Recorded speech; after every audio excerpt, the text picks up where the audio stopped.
कहानी है एक स्टूडेंट की, एक पढ़ने वाले तालिबे इल्म की। उस तालिबे इल्म का नाम क्या था? गुल्लू। बड़ा ही कॉमन नेम है, बहुत सारे लोगों का नाम होता है, बच्चों का नाम खासकर पुकारो नाम होता है, तो उसका नाम भी था गुल्लू।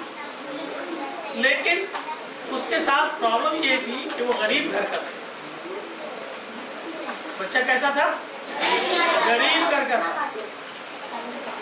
बड़ी मुश्किल से उसके पापा जो है काम करके थोड़े बहुत पैसे लाते, जिससे उनके घर का खर्च पूरा होता था। पढ़ाई के पैसे बहुत कम ही बच पाते। ऐसे में गुल्लू को अपनी पढ़ाई करने में बहुत परेशानी आ रही। क्यों? क्योंकि उसके परिवार में पैसे की कमी थी, तंगी थी। बहुत सारे बच्चे होते हैं जो पैसे की तंगी की वजह से अपनी पढ़ाई छोड़ देते होते हैं ना, कि हमारे पास पैसा ही नहीं है तो पढ़ाई कैसे करें। लेकिन मैं हमेशा एक बात कहता हूँ कि जो बच्चा ठान ले कि मुझे पढ़ना है, तो पैसा कभी भी आरे नहीं आता, कभी भी रुकावट नहीं बनता। कोई ना कोई इंतजाम जरूर ऐसा हो जाता है जिससे उसकी पढ़ाई हो जाती है। बस उसको हिम्मत हारने की जरूरत नहीं है और अपना काम करते रहने की जरूरत है। कुछ दिनों के बाद सितम ये हुआ कि एक पापा थे जो थोड़ा बहुत कमा के लाते थे, उससे इनकी पढ़ाई जैसे तैसे हो रही थी। लेकिन हुआ क्या कि उनके वालिद का इंतकाल हो गया। अब पापा मरने के बाद तो और भी बड़ी मुसीबत आ गई। जो थोड़े बहुत पैसे आ रहे थे वो भी आना बंद हो गया। ऐसे में कोई दूसरा होता तो अपनी पढ़ाई बंद कर देता और छोटे मोटे काम शुरू कर देता। लेकिन गुल्लू ने ऐसा बिल्कुल भी नहीं किया। क्या किया उसने? अपनी पढ़ाई जारी रखी और पैसे पूरे करने के लिए, खर्च पूरा करने के लिए उसने क्या किया कि रद्दी खरीदना शुरू किया। रद्दी खरीद करके और उसको बेचता था, उससे 2 पैसे आते थे और जो पैसे आते थे उससे अपनी पढ़ाई पूरी करा। गुल्लू बड़ा ही नेक बच्चा था, पढ़ाई पे तो पूरा फोकस करता ही था, लोगों के साथ बड़ी हमदर्दी रखता था, हर किसी की मदद करना वो चाहता था। एक बार सुबह सुबह जब वो रद्दी खरीदने जा रहा था तो देखा कि एक बुरी औरत अपने गार्डन में घास की कटाई कर रही है। उसको तरस आया और उसकी मदद करना चाहा। तो जाके उस बूढ़ी औरत को बोला कि क्या मैं आपकी मदद कर सकता हूँ, मैं आपकी जगह मैं घास काट दूँ। बूढ़ी औरत बहुत खुश हुई, क्योंकि बूढ़े लोगों को काम करना बहुत मुश्किल होता है और कोई उसकी मदद करने को तैयार है तो और खुशी हुई। उसने बड़ी दुआएं दी उस बच्चे को और कहा कि ठीक है, तो मेरी मदद करना चाहते हो तो घास काट दो। उसने उसका घास काट दिया। औरत ने बड़ी दुआएं दी उसको, कहा कि बहुत नेक हो, आगे चल के तुम बहुत तरक्की करो। इस तरह वो फिर उस काम को खत्म करने के बाद अपने काम में लग गया। क्या करना था उसको? रद्दी खरीदना था, खरीद के लाके बाजार में बेचना था। जब वो रद्दी खरीद कर लौट रहा था तो देखा कुछ बच्चे खेल रहे फुटबॉल। वो वहां रुक गया। बच्चों को होता है ना खेल, किसी बच्चों को खेलते देख करके दिल में आता है कि रुक करके देखे। वो भी रुक गया। बाकी बच्चों ने जब उसे देखा तो कहा कि तुम भी खेलो। उसने कहा कि नहीं, मैं थक गया हूँ और मुझे अपने इस सामान को जो मैं खरीद के लाया हूँ रद्दी को, इसको बाजार बेचने भी जाना है, देर हो जाएगी, इसीलिए मैं थोड़ी देर के लिए यहाँ ठहर गया हूँ, मुझे अपने काम पे जाना है। तो रोजाना वो यही करता कि रद्दी खरीदता और रद्दी को ले जाके बेचता और बाकी जो वक्त होता उसको पढ़ाई करता और रद्दी बेच कर जो पैसे आते उसको पढ़ाई पे खर्च करता। लेकिन ये काम करते करते उसे ये महसूस होने लगा, क्योंकि जैसे जैसे वो बढ़ रहा था, उसकी क्लासेस बढ़ रहे थे, तो पढ़ाई का खर्च भी बढ़ रहा था। तो उसको लगने लगा कि इतने इस पैसे से हम पढ़ाई नहीं पूरी करते हैं और मायूस होने लगे। और मायूस होकर पेड़ के नीचे बैठ गया कि शायद मैं अब पढ़ाई पूरी नहीं कर पाऊँ। और वो थका हुआ भी था, तो उसने महसूस किया कि कुछ खाने पीने को मिल जाता तो थोड़ी मेरी थकान दूर होती। तो उसने सामने के घर को, जो उसके सामने घर था जहाँ बैठा था जिस पेड़ के नीचे, सामने घर था, घर का दरवाज़ा नॉक किया। दरवाज़ा नॉक करने पर एक लड़की निकली। उसने पूछा क्या बात है, तो उसने कहा कि क्या मुझे भूख लगी है, प्यास लगी हुई है, थकान हो रही है, तो मुझे भूख प्यास मिटाने के लिए कोई पानी एक गिलास मिल सकता है क्या? तो उस लड़की ने उसे पहचान लिया। क्या पहचाना कि ये वही है जो हमारी बूढ़ी माँ की मदद किया था।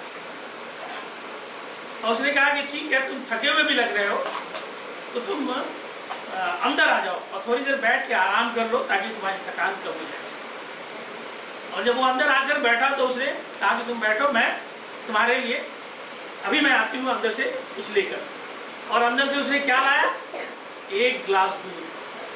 दूध देखकर गुल्लू बड़ा खुश हुआ, क्योंकि उसके काफ़ी दिन हो गए थे दूध पिए हुए। गरीब आदमी को दूध कहाँ नसीब होता है। इसने तो पानी की तलब की थी, पानी मांगा था, लेकिन उसने क्या दिया? एक गिलास पिया दूध। उसने फटाफट पीना शुरू किया क्योंकि भूख भी लगी हुई थी उसको, और पूरा गिलास तुरंत पी गया। और दूध पीने के बाद उसे बड़ी राहत महसूस हुई, बड़ा सुकून महसूस हुआ। तब उस लड़की ने पूछा कि क्या बात है, तुम इतने मायूस क्यों नजर आ रहे हो? तो उसने बताया सारा माजरा कि कैसे कैसे बाप के मरने के बाद, वालिद के मरने के बाद वो अपनी पढ़ाई कर रहा था, पूरी कर रहा था, कैसे खर्च पूरा कर रहा था, लेकिन इस रद्दी से उसकी पढ़ाई का खर्च अब पूरा नहीं हो रहा है और उसे लग रहा है कि अब वो पढ़ाई नहीं कर पाएगा। तब उस लड़की ने उसे ढाढ़स बनाया, कहा कि इंसान को कभी मायूस नहीं होना चाहिए, इंसान को कभी मायूस नहीं होना चाहिए, अल्लाह पे भरोसा रखना चाहिए और जितनी अल्लाह ताला ने आपको सलाहियत दी है, ताकत दी है, कोशिश करते रहना चाहिए और वही आपकी ज़रूरतों को पूरा करता है। उसे बहुत उम्मीद दिलाई, कहा कि तुम आगे चल के तुम बहुत नेक हो, लोगों की मदद करते हो, हमदर्दी रखते हो लोगों से, तुमको जरूर अल्लाह ताला इसका अच्छा बदला देगा और तुम अपनी ज़िंदगी में जरूर तरक्की करो। ये सुनकर उसकी मायूसी थोड़ी दूर हुई और उसे समझ आया, उसे लगा कि नहीं, मुझे मायूस नहीं होना चाहिए और कोशिश जारी रखना चाहिए। वो वहाँ से निकल आया। ऐसा ही वक्त गुजरता रहा और कुछ वक्त गुजरने के बाद वो लड़की बीमार हो गई। जिस लड़की ने उसकी मदद की थी वो बीमार हो गई। बीमारी ऐसी कि शहर के जहाँ वो रहती थी वहाँ के जो भी डॉक्टर थे सबसे बारी बारी इलाज करवाया, लेकिन कोई फ़ायदा नहीं हो रहा था, बल्कि तबीयत और बिगड़ती जा रही थी। तब किसी डॉक्टर ने उसे मशवरा दिया कि आप शहर में जाइए, वहाँ एक बड़ा अस्पताल है, बड़े अस्पताल में एक बहुत अच्छे डॉक्टर है, वो इसका इलाज कर देगा। कौन इलाज करेगा? बड़े अस्पताल, शहर के बड़े अस्पताल के एक डॉक्टर हैं, वो इस बीमारी का इलाज कर सकते हैं। हो सकता है ऑपरेशन करना पड़े तो आपको वहाँ ले जाना चाहिए इसको। उसके वालिद ने, उस लड़की के वालिद ने उसको वहाँ शहर ले गए वो, और वहाँ हॉस्पिटल में एडमिट किया। उसका इलाज शुरू हुआ। डॉक्टर ने बड़ी मेहनत से उसका इलाज किया, लेकिन उसके इलाज में बहुत खर्च हो रहे थे और वक्त भी लग रहा था, लेकिन ठीक तो होती जा रही थी वो। लेकिन इन बाप बेटे दोनों को ये सदमा होने लगा या परेशान घबराहट होने लगी कि इतना महंगा इलाज है ये, इतना बड़ा हॉस्पिटल है ये, और डॉक्टर दिन रात लगे हुए हैं मेरे पीछे, मेरा उनको फ़ायदा तो हो रहा है, इलाज हो रहा है मेरा, हम ठीक भी हो रहे हैं, लेकिन बिल तो बहुत आएगा और इतना पैसा हम कहाँ दे पाएंगे, कैसे दे पाएंगे।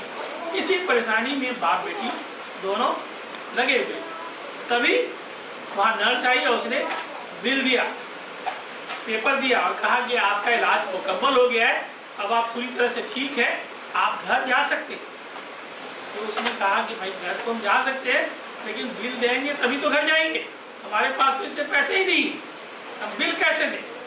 कहा कि आप खुश हो जाइए, आपको बिल देने की ज़रूरत नहीं है, आपका बिल किसी ने पे कर दिया है, जमा कर दिया है। ये लोग हैरत में पड़ गए कि भाई मेरा लाखों का बिल है और कौन ऐसा बंदा है जिसने मेरे बिल अदा कर दिया, मेरा बिल जमा कर दिया। तो उन्होंने मुझसे पूछा कि कौन है जिसने मेरा बिल पूरा कर दिया।